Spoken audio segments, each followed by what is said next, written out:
Assalamualaikum warahmatullahi wabarakatuh. Perkenalkan, nama saya Vivi Lydia Aura dengan NIM B1A123097.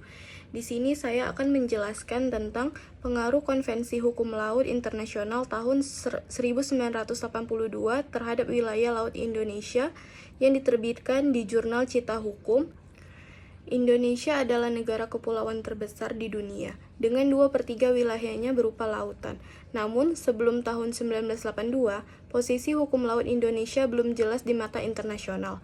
Konvensi Jenewa tahun 1958 sampai tahun 1960 tidak mampu melindungi integrasi wilayah laut Indonesia, sehingga memunculkan Deklarasi Juanda pada tahun 1957. Apa saja perjuangan yang dilakukan Indonesia hingga laut internasional akhirnya berpihak pada kita? Mari kita bahas. Yang pertama yaitu masalah hukum sebelum tahun 1982. Sebelum Konvensi Hukum Laut Internasional tahun 1982, Indonesia menghadapi tantangan besar. Wilayah laut pedalaman kita seperti selat dan teluk yang menghubungkan pulau-pulau tidak diakui sebagai bagian integral dari kedaulatan negara. Hal ini disebabkan oleh ketentuan Konvensi Jenewa tahun 1958 yang lebih berfokus pada pendekatan negara kontinental. Akibatnya, konsep archipelagic state belum diakomodasi.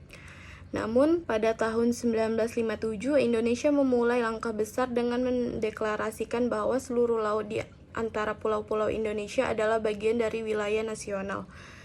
Deklarasi Juanda ini menjadi awal perjuangan diplomasi Indonesia di tingkat internasional. Yang kedua yaitu perjuangan diplomasi Indonesia. Deklarasi Juanda diikuti oleh perjuangan panjang para diplomat Indonesia.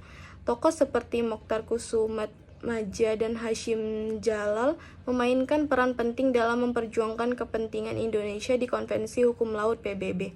Dalam Konvensi Hukum Laut ketiga yang berlangsung selama hampir 1 dekade, mereka berhasil memperkenalkan dan mendapatkan pengakuan konsep archipelagic state. Pada akhirnya, Konvensi Laut Internasional tahun 1982 mengakui bahwa semua laut di antara pulau-pulau Indonesia adalah bagian dari kedaulatan nasional.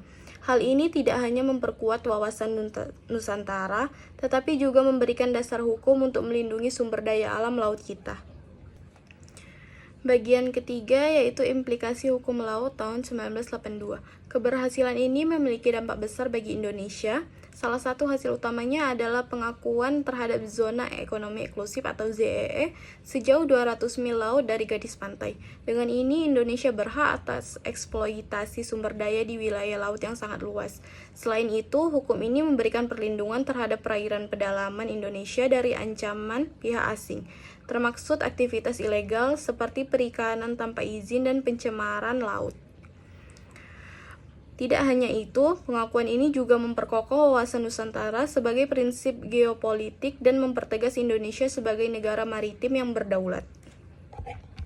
Konvensi Hukum Laut Internasional tahun 1982 adalah tonggak penting dalam sejarah Indonesia.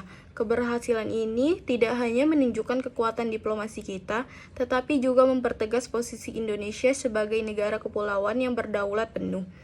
Dengan lanjutan hukum yang kokoh, kini menjadi tugas kita semua untuk menjaga kekayaan laut Indonesia demi masa depan yang lebih baik. Demikian perjuangan hukum laut Indonesia, sebuah kisah tentang kedaulatan, diplomasi, dan wawasan Nusantara. Mari terus jaga warisan ini. Baik, segitu saja materi yang bisa saya sampaikan. Lebih dan kurangnya saya mohon maaf. Wassalamualaikum warahmatullahi wabarakatuh.